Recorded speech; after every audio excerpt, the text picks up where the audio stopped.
శ్రీమాత్రే నమః. శ్రీ గురుభ్యో నమః. అందరికీ కూడా విశ్వావసునామ సంవత్సర శుభాకాంక్షలు.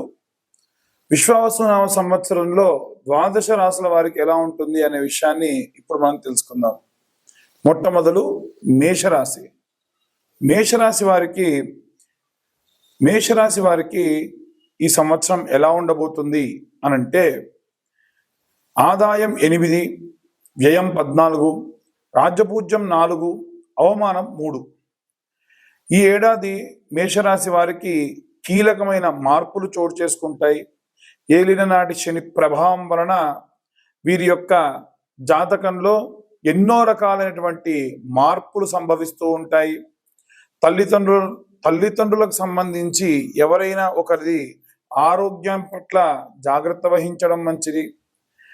ఏవైనా ఆరోగ్య సమస్యలతో తల్లిదండ్రులకు సంబంధించి తీవ్ర మనస్తాపానికి గురయ్యేటువంటి అవకాశం ఉంది. విద్యార్థులకు విదేశీ యానము అనుకూలంగా ఉండును. గురువు యొక్క స్థానము మే నెల నుండి చాలా లాభదాయకంగా మారేటువంటి అవకాశాలు అధికంగా కనిపిస్తూ ఉన్నాయి. చాలా వరకు చూసుకున్నట్టయితే విద్యార్థులు పర్యటన, టెలికమ్యూనికేషన్, ప్రయాణాలు వీటికి సంబంధించిన రంగాల్లో మంచి సత్ఫలితాలు పొందిదరు. ఉద్యోగులకు సంబంధించి బదిలీలు ఎదుర్కొనే అవకాశం ఉంది.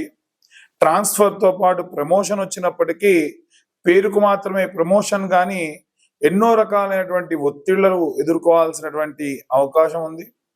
కొన్ని రకాలైనటువంటి మార్పులు చేసేటువంటి అవకాశం ఉంది. వీరు గతంలో చేసేటువంటి పనిలో ఏవైనా కొన్ని మార్పులు చేసే అవకాశం ఉంది.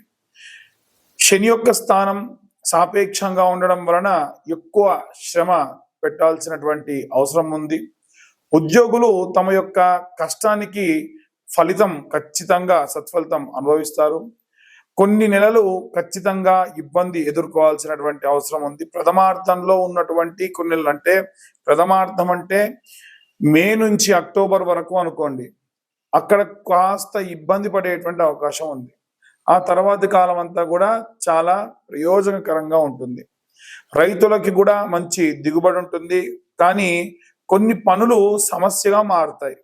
చాలా సానుకూలంగా ప్రశాంతంగా ముగుస్తుంది అనుకున్నటువంటి పనులు కూడా విపరీతమైన ఆలస్యము, కాస్త ధన వ్యయము అయ్యే అవకాశం ఉంది. మేషరాశి వారికి కుజుడు రాష్ట్రాధిపతిగా ఉండడం వలన ఈ గ్రహం సినీ రంగంలో ఉన్న వారికి ధైర్యంతో పాటు కోపము చాలా ఎక్కువగా ప్రకటితమయ్యేటువంటి అవకాశం ఉంది. తొందరపడి మాట్లాడము, తొందరపడి దురుసుగా మాట్లాడటము, ఎవరో ఒకరిని విపరీతంగా దూషించేటువంటి అవకాశం కూడా కనిపిస్తుంది. రాజకీయాల్లో ఉన్నటువంటి వారికి అద్భుతమైనటువంటి న్యాయకత్వ లక్షణాలు పొందేటువంటి అవకాశం ఉంది. సామర్థ్యం కూడా పెరిగేటువంటి అవకాశం ఉంది. గతం కంటే కూడా బాధ్యతలు కూడా ఈ యొక్క రాజకీయ నాయకులకి పెరిగేటువంటి అవకాశం ఎక్కువగా కనిపిస్తుంది. ఎవరైనా సరే ఆర్థికంగా వ్యాపారస్తులు కానివ్వండి, రైతులు కానివ్వండి, చేతి వృత్తులు చేసేవాళ్ళు కానివ్వండి, లేదా వృద్ధాప్యంలో పిల్లల దగ్గర లేకుండా ఉన్న వృద్ధులు కానివ్వండి, తెలియని వ్యక్తులతో ఆర్థిక లావాదేవీలు చేయడం వలన ఇబ్బంది పడే అవకాశం ఉంది. సంవత్సర ప్రారంభం నుండి చూసుకున్నట్టయితే మే నెలలో చూసుకుంటే గతంలో శని యొక్క సంచారం 12వ స్థానం నుండి ప్రయాణమై కొన్ని విపరీతమైనటువంటి కష్టాలను ఎదుర్కొనేటువంటి అవకాశం ఆర్థిక పరంగా, ఈ యొక్క వ్యాపార పరంగా ఉంది. ఈ సమయంలో విదేశీ సంబంధిత వ్యాపారాలు కూడా చేసేటువంటి అవకాశం కూడా ఉంది. వాటిల్లో కొన్ని రకాలైనటువంటి ఇబ్బందులు కూడా వచ్చేటువంటి అవకాశం ఉంది. శని కుంభరాశి నుండి మీనంలోకి ప్రవేశించడం వలన గతంలోనే మనం చెప్పుకున్నాం ఏమిటంటే, శని తిరోగమనం కుంభం నుండి మారుతుంది అని చెప్పాం. అదేంటంటే ఇప్పుడు మీరు చెప్పేది మేషరాశి గురించి కదా అంటే, 12వ స్థానం ఏదైతే ఉందో అది ఖర్చుకు సంబంధించినటువంటిది. కాబట్టి మనకు గురువు అలాగే శని 12వ స్థానంలో సంచరించడం వల్ల విద్యకు సంబంధించిన ఖర్చు, ఆరోగ్య సమస్యలతో కూడినటువంటి ఖర్చు వచ్చే అవకాశం ఉంది. ముఖ్యంగా శని కుంభరాశి నుండి మీనంలోకి ప్రవేశించడం కారణం వల్ల మేషరాశి వారికి ఈ పరంగా కొన్ని ప్రతికూల పరిస్థితులు ఏర్పడేటువంటి అవకాశం ఉంది. ఈ రాశి వారికి గురువు 3వ స్థానంలో ఉండడం వల్ల వృద్ధాప్యంలో ఉన్న వారికి మానసికంగా శారీరకంగా అనేక ఇబ్బందులు పడేటువంటి అవకాశం ఉంది.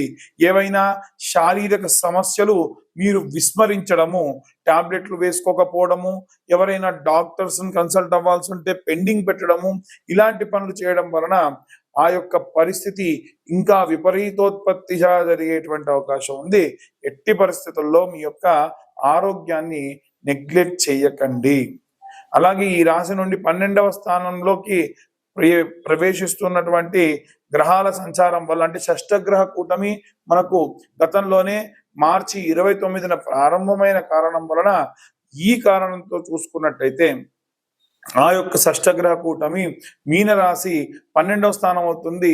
దానిలో గురువు, శుక్రుడు, అలాగే రాహువు, అలాగే చూసుకున్నట్టయితే గురుగ్రహం మినహాయించి, ఆ గురువు రాష్ట్రాధిపతిగా ఉన్న మీనరాశిలో గురుగ్రహం మినహాయించి రాహువు, శుక్రుడు, బుధుడు, సూర్యుడు, అలాగే చంద్రుడు, ఈ గ్రహ సంచారాల వల్ల కాస్త ధనం అధికంగా ఖర్చు అయ్యేటువంటి అవకాశం ఉంది.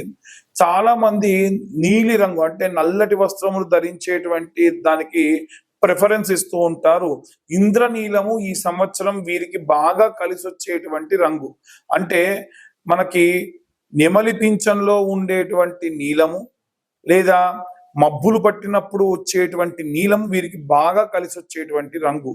వీరు నీలాంజన సమాభాసం రవిపుత్రమిమాగ్రజం ఛాయా మార్తాండ సంభూతం తం నమామి శనేశ్చరం అనేటువంటి మంత్రాన్ని చదవడం మంచిది. అలాగే ఆంజనేయ స్వామి దేవాలయంలో అర్చన, సింధూరార్చన, నాగవల్లి పత్రములతో సంవత్సరంలో మొత్తం 11 సార్లు ఈ యొక్క మీరు చెప్పిన పూజలు చేయించుకోవడం మంచిది. అలాగే శని చాలీసా అని ఉంటుంది, ఆ శని చాలీసా చేయించుకోవడం మంచిది. శని త్రయోదశి ఎప్పుడెప్పుడు వస్తుందో అప్పుడు తిల తైల అభిషేకంతో పాటు తిలా హోమం నిర్వహించి చాలా ఉపశమనం పొందేటువంటి అవకాశం ఉంది. చాలా మంది అయ్యా మా ఆదాయము వ్యయము, నాకు ఆదాయం 2 ఏంటి, వ్యయం 8 ఏంటి, ఇది ఎక్కడి ఖర్చు అండి అని చాలా మంది అడుగుతూ ఉన్నారు. ఆదాయానికి ఖర్చుకి సంబంధం లేదండి. అదేంటి అని అంటే, మీరు సంపాదించేటువంటి సంపాదన 2 రూపాయలు అనుకోండి, మీరు ఆర్గనైజేషన్లో పనిచేస్తూ ఉన్నారు, వాళ్ళు ఏదైనా కరెంటు బిల్లు కట్టమని కానీ ఏదైనా వస్తువు కొనమని కానీ మీకు డబ్బులు ఇచ్చారు. అప్పుడు ఆ డబ్బు ఎవరిదవుతుంది? మీ దగ్గరికి వచ్చినంతసేపు మీది. మీరు ఆ ఖర్చు పెడితే ఆ ఖర్చు ఎవరు పెట్టారు అని అడిగితే ఏం చెప్తారు? మీరే ఖర్చు పెట్టారు. అంటే మీరు మీది కాని సంపాదన ఏదైతే ఉందో అది మీరు ఖర్చు పెడుతున్నారు కాబట్టి ఖర్చుకి ఆదాయానికి సంబంధం లేదు. ఎవరైనా మిమ్మల్ని దూషించినట్టు మాట్లాడినా, మీ వెనక మాట్లాడినా అది అవమానం కింద తీసుకుంటారు. మన వెనక ఎవరైనా మాట్లాడుతున్నారు అంటే ఒకటే గుర్తుంచుకోండి, మీరు ముందున్నారు, వాళ్ళు మీ వెనకే ఉన్నారు ఇంకా అని ఆలోచించండి. దానివల్ల ప్రశాంతంగా ఉంటారు. Positive thinking, positive way of behaviour మీ యొక్క జీవితంలో గడ్డు కాలంలో చాలా దోహదపడుతుంది. ఇంకొకరికి కూడా మీరు ఇన్స్పిరేషన్గా నిలబడేటువంటి అవకాశం ఉంటుంది. మరొకసారి అందరికీ విశ్వావసునామ సంవత్సర శుభాకాంక్షలు. సర్వే జన సుఖినో భవంతు. ఒక్క నిమిషం అండి, చాలా మంది గతంలో మమ్మల్ని కొన్ని రకాలైనటువంటి క్వశ్చన్స్ అడిగారు. జాతకానికి సంబంధించి పేరుతో చెబుతున్నారండి, మీరు కూడా అలా చెప్పొచ్చు కదా అని.